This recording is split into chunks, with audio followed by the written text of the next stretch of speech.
Hello and welcome to Real Talk with Phoenix Divine. I'm your host, Phoenix Divine, and here's a word from our sponsor.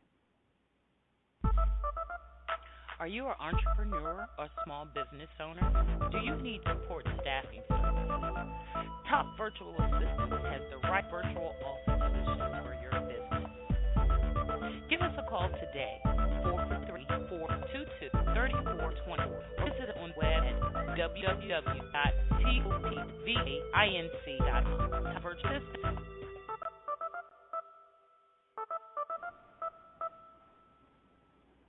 Again, welcome. I'm your host, Phoenix Divine. On today's show, we have evangelist Darline King.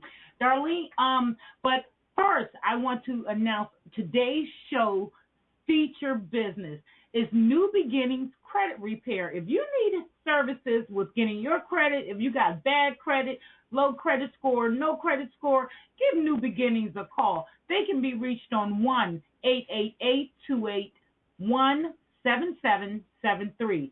That's New Beginning Credit Repair Services. All right.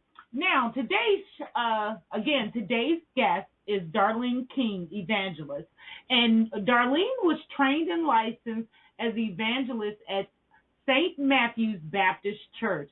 Darline is also the author of HIV Infected by Her Cheating Pastor Husband, a wife's courageous story of betrayal, survival, and forgiveness. Now, without further ado, let's give a warm round of welcome of applause for Darline Evangelist Darline King.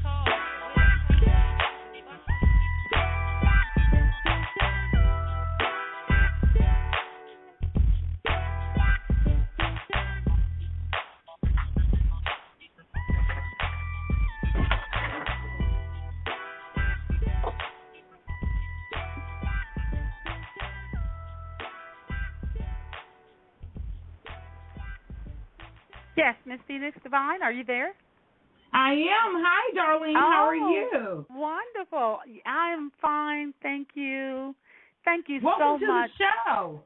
Thank you for having me on the show. I am honored, and I truly appreciate you for even considering me to be your guest.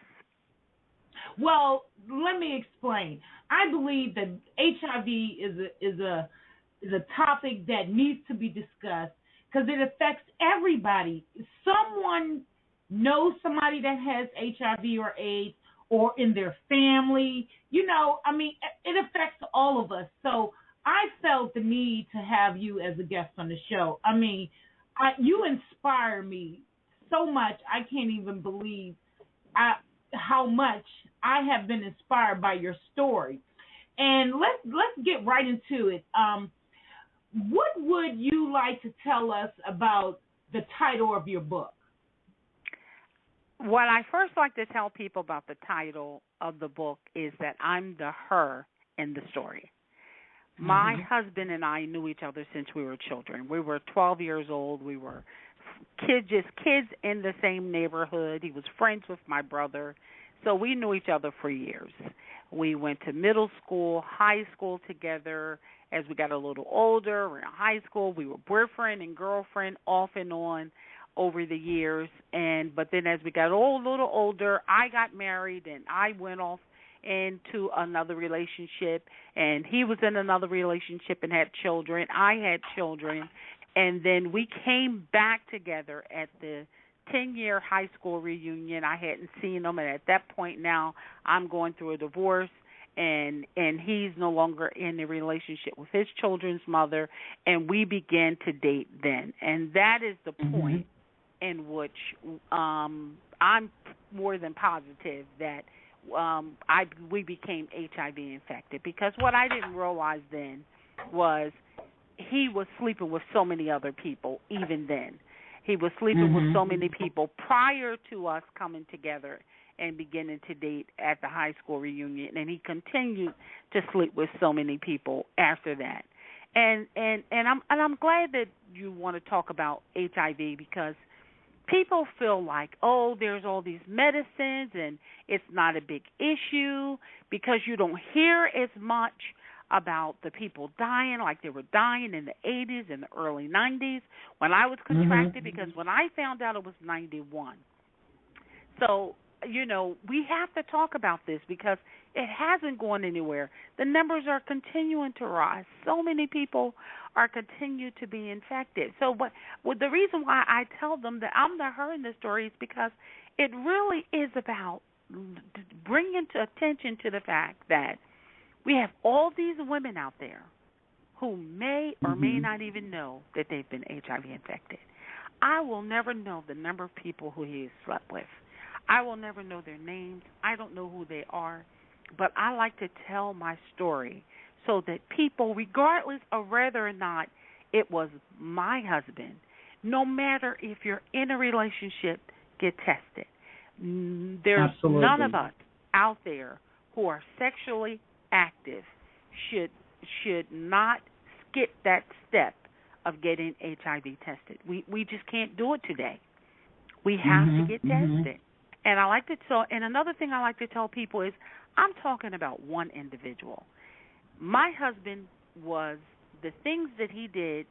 We have wonderful, faithful men and women of God all over this world, and some people are feel like the title is offensive against pastors and people of faith. Absolutely not. This is one person, one rotten apple, and this one rotten apple did not spoil the entire batch. We have a wonderful batch, millions, when you think around the world, millions of faithful people, and it just takes one to do something so horrible for people to say, oh, all of them do that. Well, no, they all don't, because we had a wonderful pastor who rescued us. You read the story, so you know more of the story. But we had a wonderful pastor that I believe without a shadow of a doubt, and his wife and I were good friends, and we talk about this all the time. God sent Pastor Hutchison to us because Pastor Hutchison said all the time, he did our style of worship just was not his style of worship. He don't know why, but God kept saying to him, go. Just go. And he was obedient. He was obedient to God, and in his obedience, he was there to rescue us as a congregation. And I believe if he had not been there, there's no question in my mind, all of us would have fallen by the wayside, and we would have just went in separate directions, and who knows who would have fallen completely. Do you know what I mean? Without having that strong leader there to pick us up and to encourage us and to encourage us to forgive, encourage us to heal, encourage us to unite. And he did that for 2 years, about 2.5 years, never even knowing that he had cancer. And he found out he had cancer, and within months he passed away.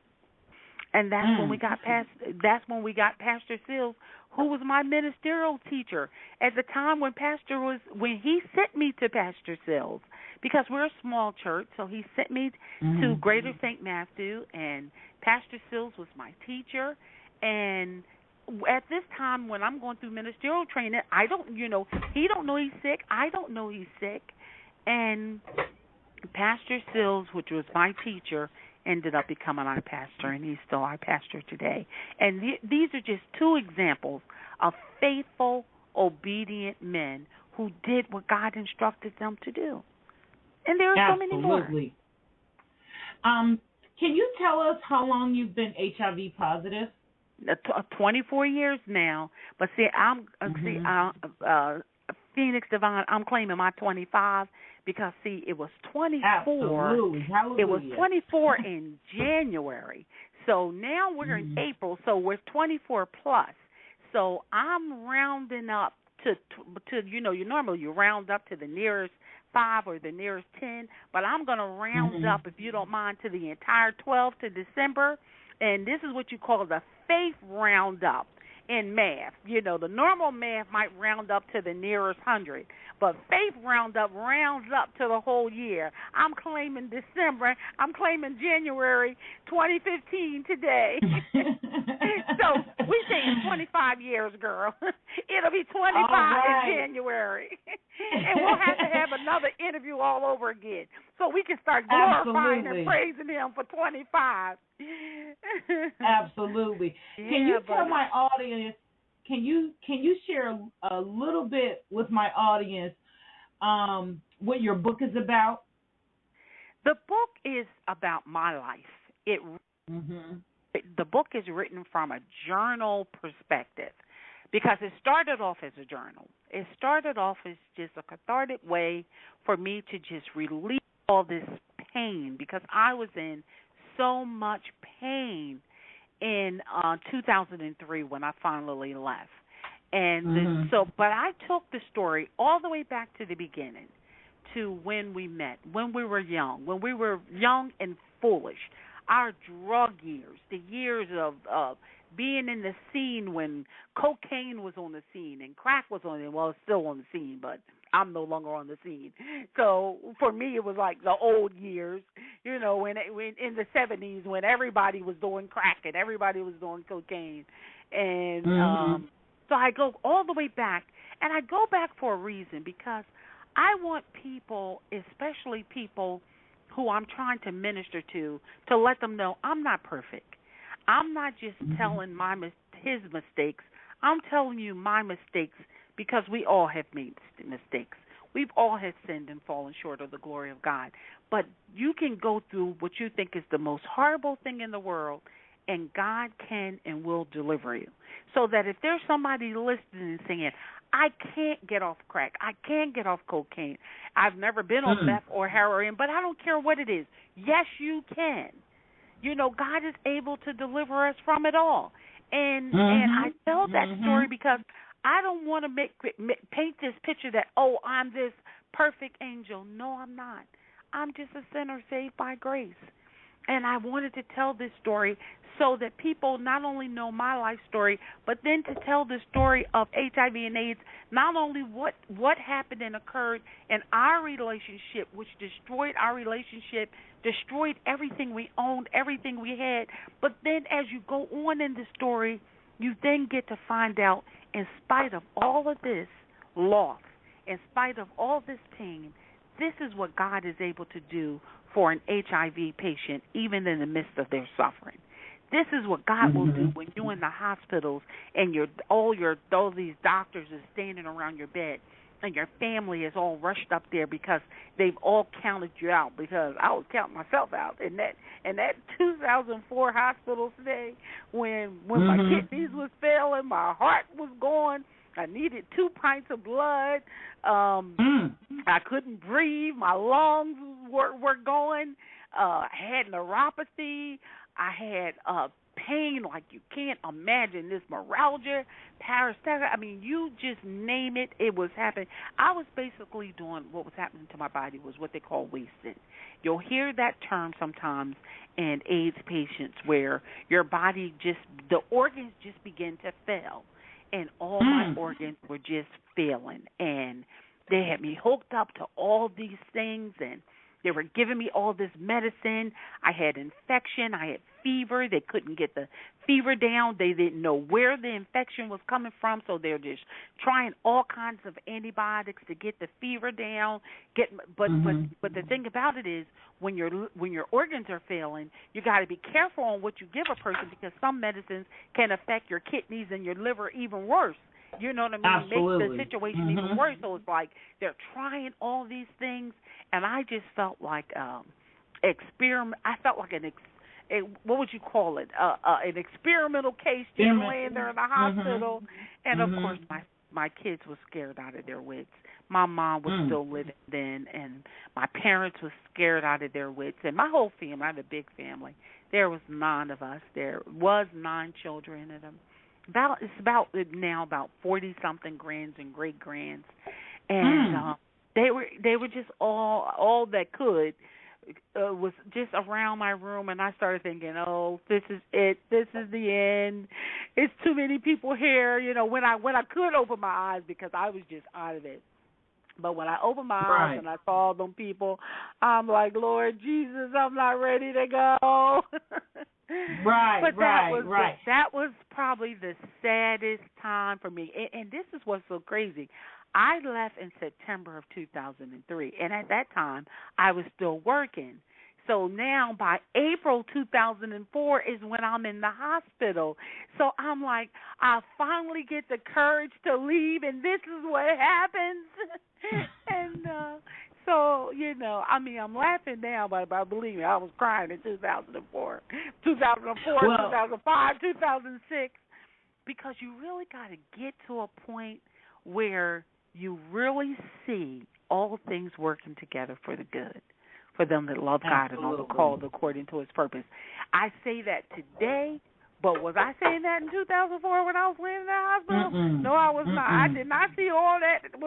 I did not see all that pain in this body, being ravaged like it was, as working together for my good.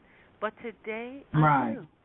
Even in this sickness, because I get sick a lot, but even though I get sick a lot and I'm in the hospital a lot, I don't handle it like I did in 2004. I smile. My kids, they be like, Mom, my friends be like, oh, you was just so upbeat. You're just so happy. It's nothing but God. It's His mercy and His grace, because I know that everything that's happening is for His glory. He's going to get the glory out of it. And He can't be glorified if I'm sad and depressed and fussing and lonely and miserable and bitter and angry and unforgiven. How's God going to be glorified in that? Absolutely not. And I see it. I didn't see it then, but I see it. I finally saw it. And when I saw it, I just couldn't do nothing but thank Him. Well, I'm glad that He actually was with you during that time, and because I can't even imagine, you have such an upbeat spirit, and I've what it reminds me, as you were talking, what came to my mind was the prayer, which is one of my favorites, the footprints in the sand. Oh, yeah, and a lot of times we as people, we don't know. When we're going through our darkest hours, God is right there with us, carrying us. But that was exactly what came to my mind as you were telling your story. Darlene, what would you like to share with those who are positive and who are not? For those people who are not positive, I would share with you that we live in a day and age that the frivolous sexual exploration of the 60s and the 70s is over.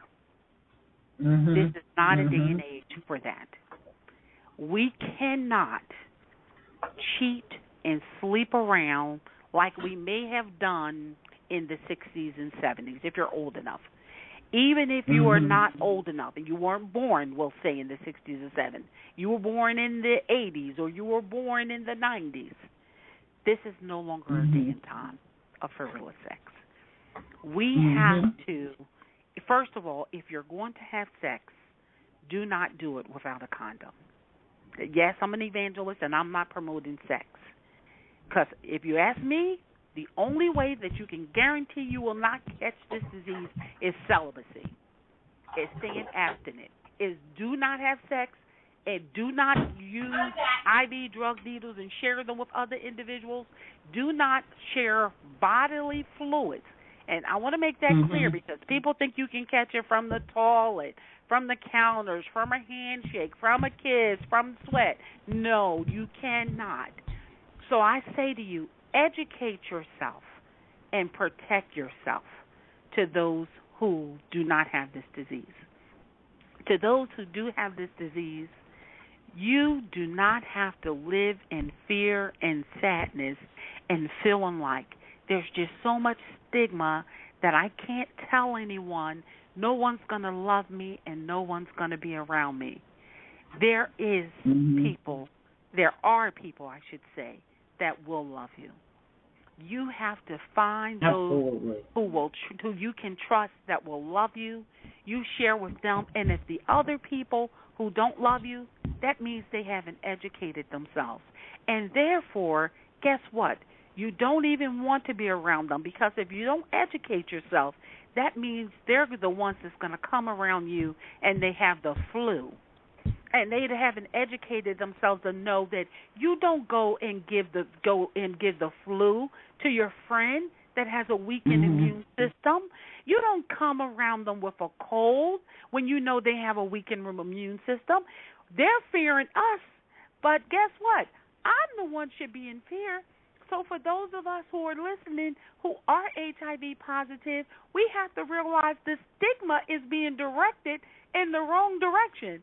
You know, I had this epiphany, and I said, wait a minute, they're fearing us, but I was speaking one day, and I'm looking around the room, hundreds of people, and I'm saying to myself, if anybody should be in fear, it's me. It was flu season, and I'm thinking, you know, afterward, I'm going to be shaking hands.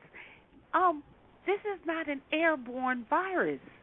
So, but guess what? We know of the airborne viruses. So you're hiding in your house because people are placing stigma and judgment on you. They're judging you for something that they have also done. You may have had sex, but guess what? They've had sex too. The only blessing for them is that they didn't get this disease. So I say to you, find the people that love you unconditionally. And if you don't find nobody, Jesus loves you unconditionally. If there's nobody else, know that you have people on the internet you can connect with, and I'm one of them. Via email, Twitter, or whatever, you inbox me, you email me, and you will find somebody that's willing to give you scriptures that's going to lift your spirits and let you know you are not alone. Because the society has put HIV patients and scared them into silence, have put them, made them want to hide in their rooms. You don't have anything to hide. I don't hide anywhere. And when it comes to my health, and I believe I that. just trust God. I don't have a problem talking, and I don't hide at all. I walk with my head up. And Mr. Moore, who lived on our block, I'm talking years ago. I was a teenager, and we had this gentleman. I had wonderful neighbors on the block that I lived on, but this gentleman, Mr. Moore, I remember him so well. I was probably about 15 years old, and I didn't even notice this until he pointed it out to me. He says, "You know what, young lady?" He said, "You know why I like you?"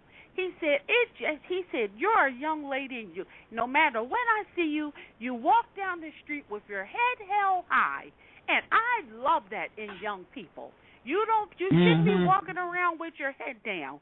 He said, "You always walk with your head held high." And until he said that, I didn't notice. I said, "I do walk around with my head held high." And guess what? It's like, well, I have HIV, but I will be, as Mr. Moore stated, walking around with my head held high.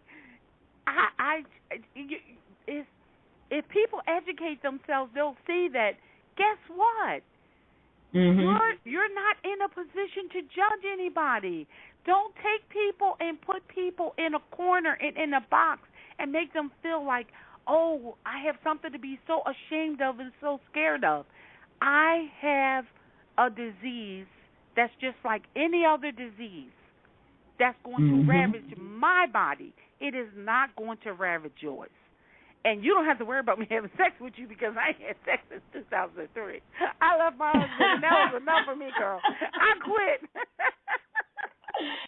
Oh, Darline, you are hilarious. Everybody keeps saying, "Darline, stop saying you're not going to get married. Stop saying you're married." I said, "Girl, please." I have to be telling my girlfriends. I said, Jesus is going to have to come down and have a conversation with me to convince me to get married again. Darline, what would you tell young men and women who are not sexually active? I would say wait. There's a blessing in the wait. We just had a second service, and the pastor preached his title of his sermon was The Ministry of Wait. We think when we're a teenager and we meet that young man in high school and we go on the prom, that this is going to be the person that we're going to marry and we're going to spend the rest of our lives with. But if you take the time to talk to your aunts and uncles and your moms and your dad and you ask them, is the person you with the person that you fell in love with at 13, at 12, at 14? Are they the person you married and spent the next 30, 40, or 50 years with? Most of them will be able to say, most of them will probably say no. So we think when we're teenagers that we're in love, but we are in love, but it's a teenage love.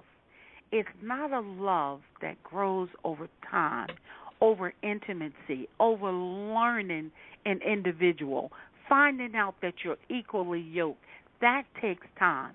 So for teenagers, even young adults in their 20s who are focusing on college, focus on graduating from high school, focus on going to college. Even if you meet a wonderful young man in college, well, guess what?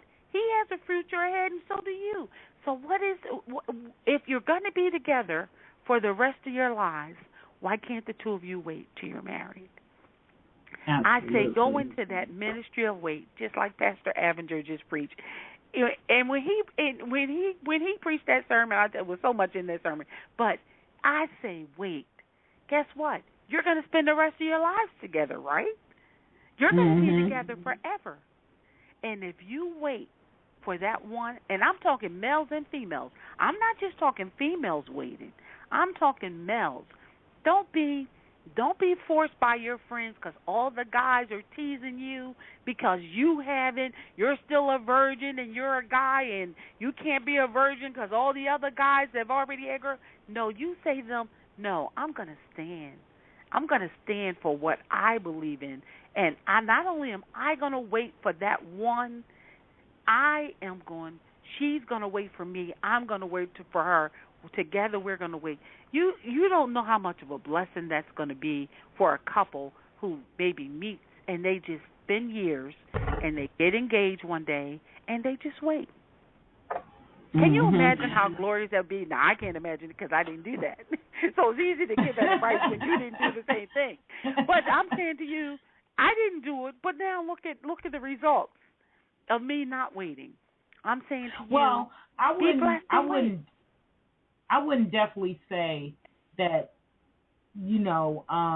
sometimes I believe that God gives us certain trials and tribulations in our lives in order to make us better people. Yes. So I wouldn't look at being HIV positive as a bad thing. You understand? Because it definitely affects my family as well. And in the beginning, I was one of those people who judged. And as I got more educated, with it, I realized that sometimes, you are put in a certain situation, and God is looking at you saying, has given you a choice to make. Do you choose to live or do you choose to die? Yeah. And you just chose to live. Mm-hmm. You understand? I do. So I do understand. I have a two-part question for you. What would you tell what would you tell people whose families are affected by the diagnosis, and how has your diagnosis affected your family's response to you? I would say to the families, your son, daughter, niece, nephew, aunt, uncle, whoever that relative is, they need you now more than ever. And no, I do not look at HIV as something bad. That's what we have to stop looking at it. we have to look at it as an illness. It's a virus.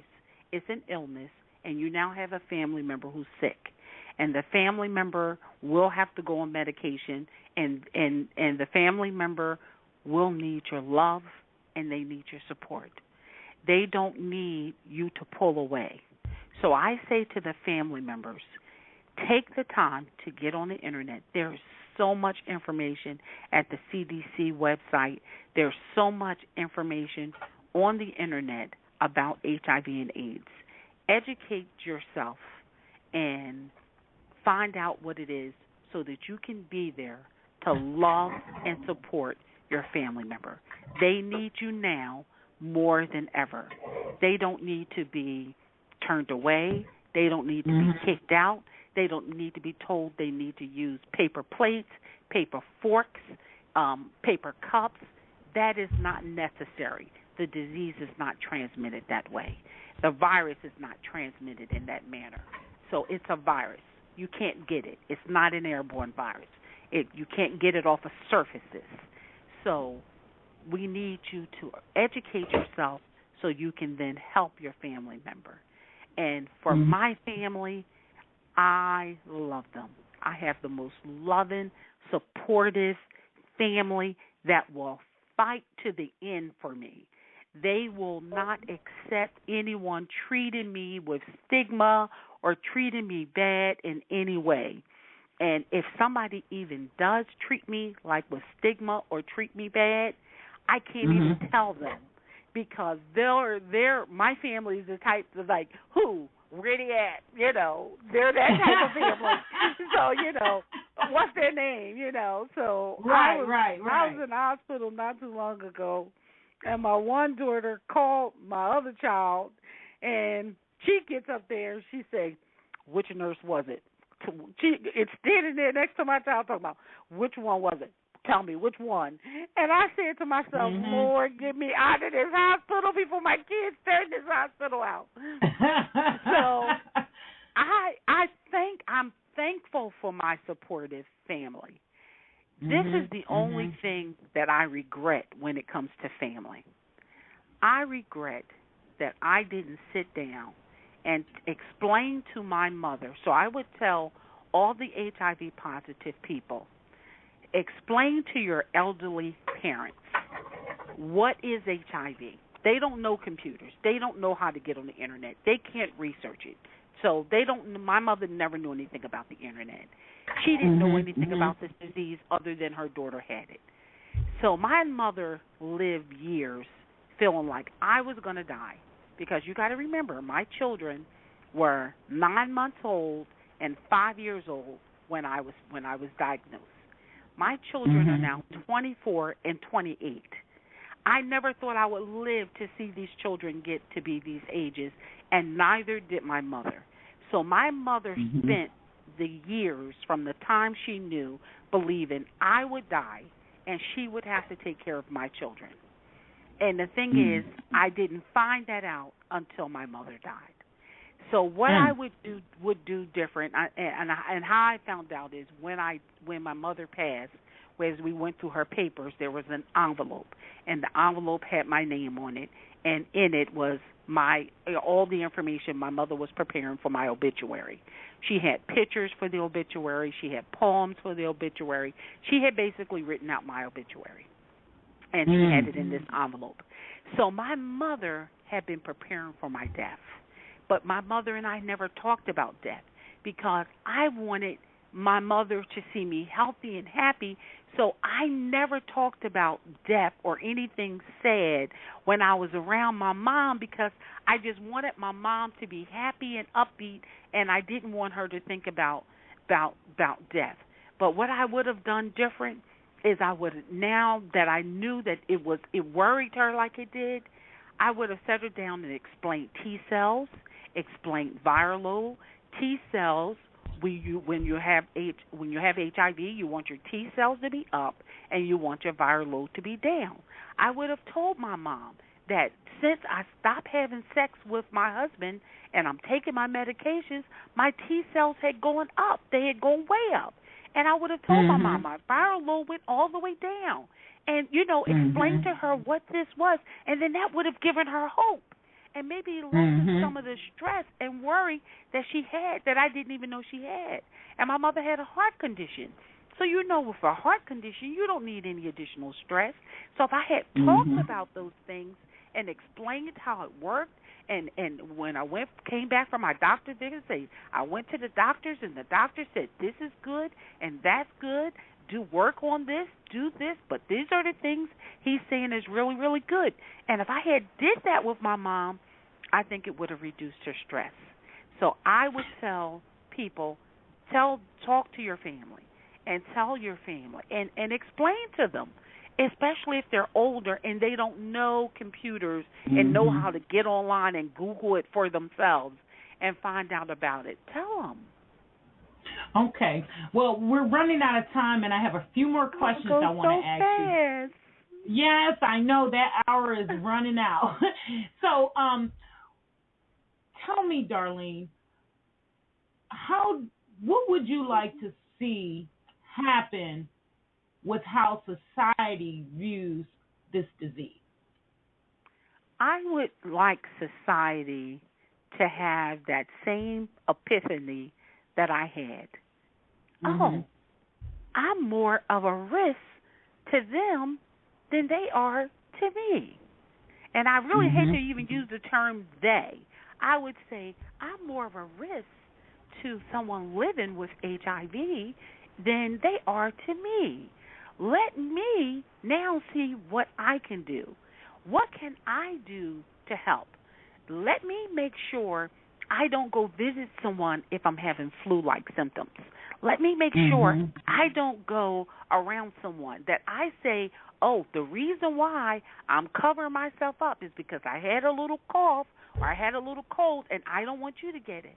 And I want society to erase stigma. I want stigma to be no longer associated with this disease ever again and for it to be treated like any other illness that there's not a cure for.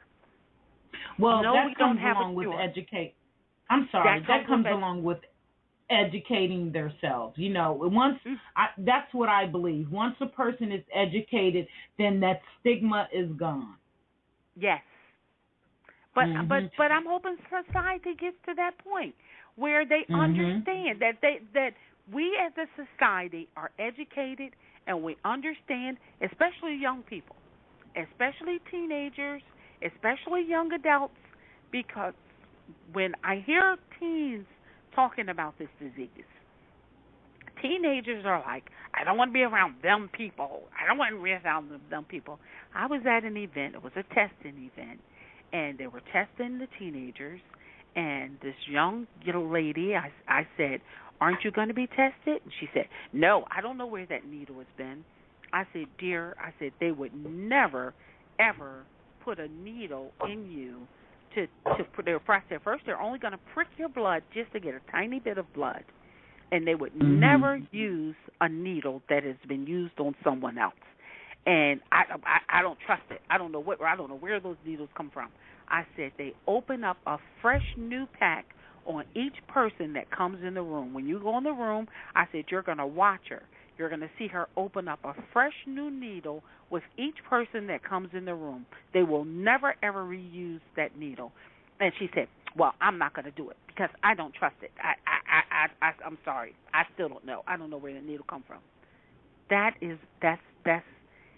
not only ignorance, but that's not even wanting to take the time to educate yourself. Darline. But I just want to say this real quick. What she did not say to me was, I never have sex. I don't need to be tested. You understand? I do. She said, I don't know where the needle was, but if you've never had sex, and she was young, so she would have said to me, I've never had sex. I don't need to be tested. So she just probably a thought. Was scared. Just a thought to put out there. She was definitely scared.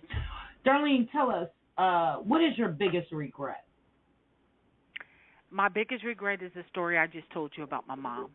My biggest regret is not really sitting down and sharing with my mom how this disease works, how it doesn't work, and have given her more hope. As I gained hope, I wish I had shared that hope with my mother. But as the years went on, I was more hopeful. As I got to see graduations, especially by the time my oldest graduated from college, you couldn't have told me anything. I was over the moon. You would have thought I was graduating that day. But I know I did. I act like a pure D4. And my youngest is graduating from Temple in May. So if you see on the news some crazy woman at a Temple graduation, you can say, oh, that's definitely Tiffany mom acting a fool.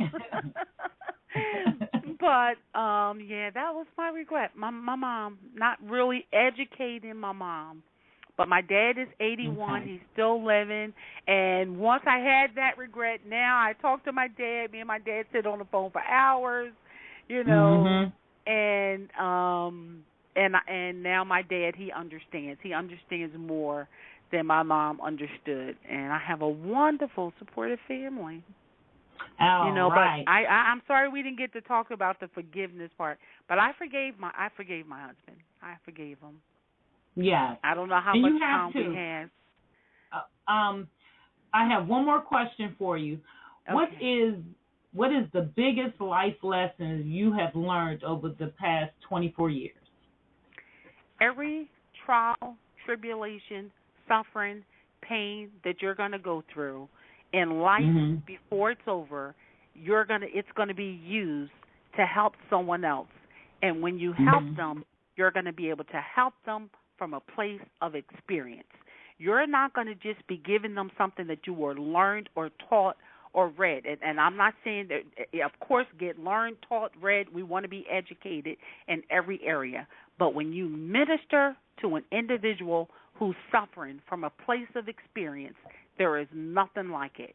And you better believe those trials and tribulations is to help someone else. And in the end, that God's going to be glorified in that tribulation of you helping someone else. All right. Now, I have about 7 more minutes, and I want to give you the opportunity to talk about that forgiveness. I still have a wonderful friend, and my friend was saved and in a wonderful place, but ended up backsliding and on crack cocaine. So I found out, and I went and found my friend, and I found her. She was sitting on steps with some other individuals. I didn't know them, but I went and sat on the steps with her. She only knew me as Evangelist King. She didn't know me as Darline of my crack days, cocaine days, marijuana days. And I told her my whole story from the beginning to end. She didn't know all that. She didn't know at that point. I don't even think she knew about the HIV. And I told her everything. And I said, listen, you can come out of this. God has a plan for you, and this is not it. I said, I know it because he had a plan for me. And I went home. I prayed, and I just prayed, and my prayers turned into a well, and it turned into a cry. Tears are streaming down my eyes, and I'm just praying and crying for her deliverance. And as I'm praying and crying for her, as clear as day, I heard, can you pray for the deliverance of and the soul of your husband as you're praying for your friend? And I was convicted to my core. And that day, I prayed for his soul and had prayed for his deliverance. And although I prayed for him prior to that, I had told him prior to that I forgave him, that day I knew I forgave him without a shadow of a doubt. When you can cry out to God in tears, fast and pray and cry out to the Lord for the deliverance of the person that has hurt you most on this planet, you will be freed like never before. And in that forgiveness, I gained so much freedom. It was just like all a weight was lifted, because I knew then I did what I was required to do concerning him. I could not physically help him. I could not physically be there, but in spirit, I could do what God spiritually required me to do. And I forgave him. And about a month later, he called me.